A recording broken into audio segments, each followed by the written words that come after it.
Welcome to Staff's Live. I'm Katie Brooks. And I'm Pamela Muir. Lost Prophets singer Ian Watkins has been jailed for 35 years for child sex offences. The judge said Watkins had a corrupting influence and had shown a lack of remorse. Recommendations have been put forward today by the administrators appointed to make major changes at the troubled Stafford Hospital. The Secretary of State, Jeremy Hunt, will make the final decision on whether the proposals will be put into place. Some of the plans will see the Emergency Children's Services being moved to the North University Hospital, Staffordshire. I shall be making the point, particularly over paediatrics, children's medicine, where I don't think the proposals are adequate. I think we need to have a 24/7 service for children here and the ability to stay in as inpatients. The great majority of children will be effectively dealt with by a very robust paediatric assessment unit and by hot clinics which will occur every day on this site, every working day, to which GPs can refer patients, refer children for an urgent paediatrician opinion. They haven't got the deficit down in all the extensions they've had, and they've just moved money around. They're giving money to other hospitals who actually are in deficit just like we are. And in the last couple of weeks, I think this has been ignored. Stafford Hospital has come out at one of the top 20 in the country. Absolutely crazy. We're being stitched up here. There's a larger plan going on. The smaller hospitals will end up being privatised. We'll have big super hospitals and we'll be expected to travel to those, and people will die. People will die on the way to those hospitals. Staff's Live has spoken exclusively to South Staffordshire College's principal about the removal of a Jimmy Savile painting. Graham Morley has spoken out about the controversy, defending the college for displaying it in the first place. Our reporter Alice Bentley has more. This is the painting that's caused all the furore. Jimmy Savile standing outside New Broadcasting House, appearing as a knight in shining armour. But it's been the tabloid reaction rather than the complaint that's caused the Chief Executive Principal, Graham Morley, to explain exactly what happened. We were never asked to take it down, and I haven't been asked to take it down either then or since. We took the decision to take it down after a full and frank discussion with senior members of the team. And the reasoning behind all of that was that one of the things that we think is important for students is freedom of expression. It was originally reported in the press that the portrait was on display here at the gallery at the Litchfield campus. We now know that that wasn't in fact true, and in fact it was just hung by the door to a staff room and not directly visible to students. It became obvious that some people had been offended by it, the cleaner for one, and there was a potential that other people could be offended by it. So we took the decision at that moment to take it down. The portrait will now be used for debates next year by journalism and art students, where they'll discuss the lines between freedom of expression and risk of causing offence. Alice Bentley in Litchfield for Staff's Live. The UK unemployment rate has fallen to its lowest level since 2009. Figures released by the Office for National Statistics have found that the amount of people out of work has fallen by 7.4%. Our reporter Thomas Lane investigates the local job market. Unemployment has fallen nationally, but what about locally? We've come to the Job Centre Plus in Hanley, where you can see there are quite a few people still looking for jobs. But job seekers' figures show that Stoke-on-Trent is still below the national average. The number of people unemployed in Stoke-on-Trent is still 1/3 higher than the national average. 6,500 people in Stoke-on-Trent are claiming benefits, while 4% of 16 to 25-year-olds are without a job, as opposed to 3% in the rest of the UK. This is Thomas Lane reporting for Staffs Live. It seems not everyone is in the festive cheer, as the baby Jesus has been stolen from his manger. Thieves stole the statue of the baby from the roof of a pub in Newcastle. Kirsty Shelts went to find out more. Thieves have stolen a statue of the baby Jesus from a nativity scene on the roof of the Gatehouse pub in Newcastle, which was donated by the local church.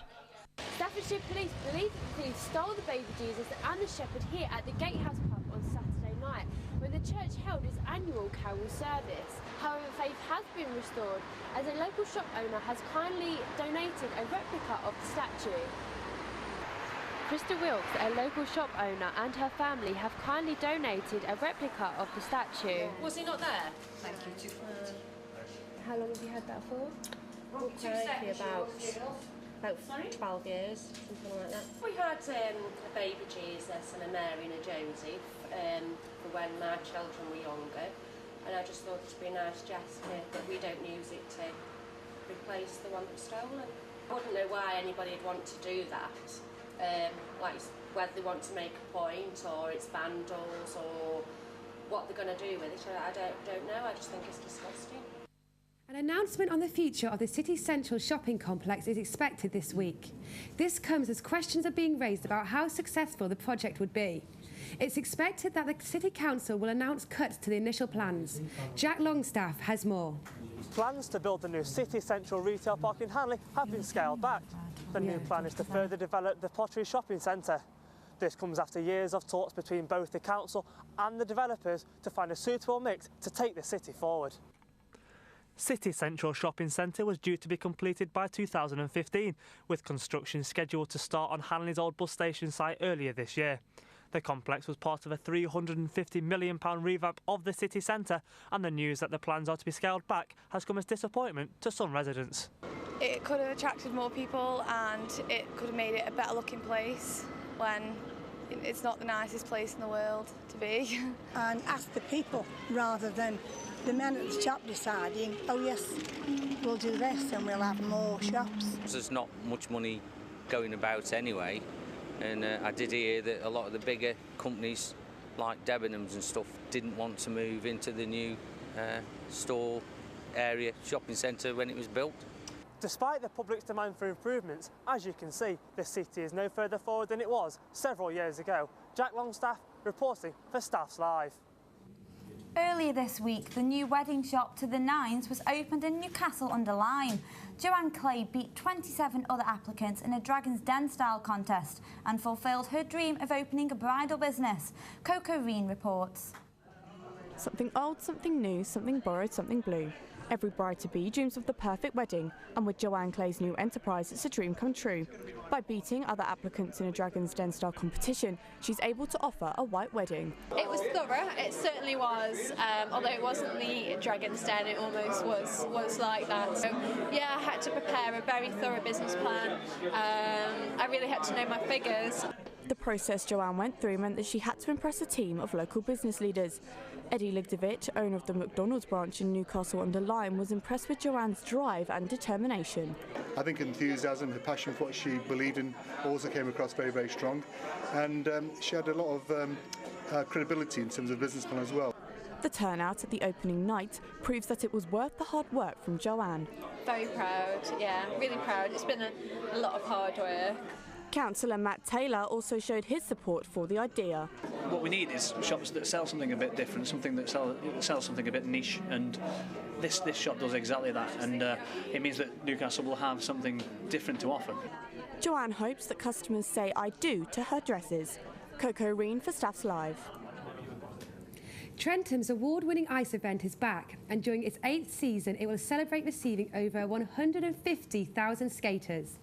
Organisers of the event say that they are attracting visitors far and wide. Our reporter Lee Oliver went down there to see why Trenton was now amongst the UK's top 10 open ice destinations. While it may be a long-established festive tradition amongst New Yorkers, Staffordshire is continuing its short journey of the joys and perils of ice skating.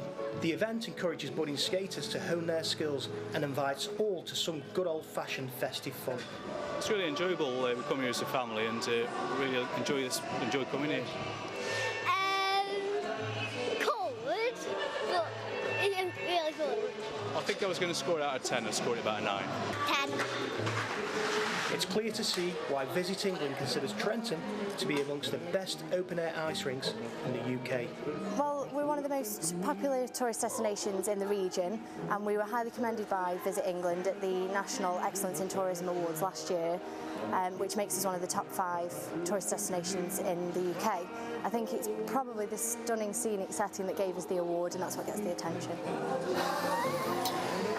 So if you are thinking of getting down to the rink, you better get your skates on, because at the end of February, it's gone. Lee Oliver, Staffs Live.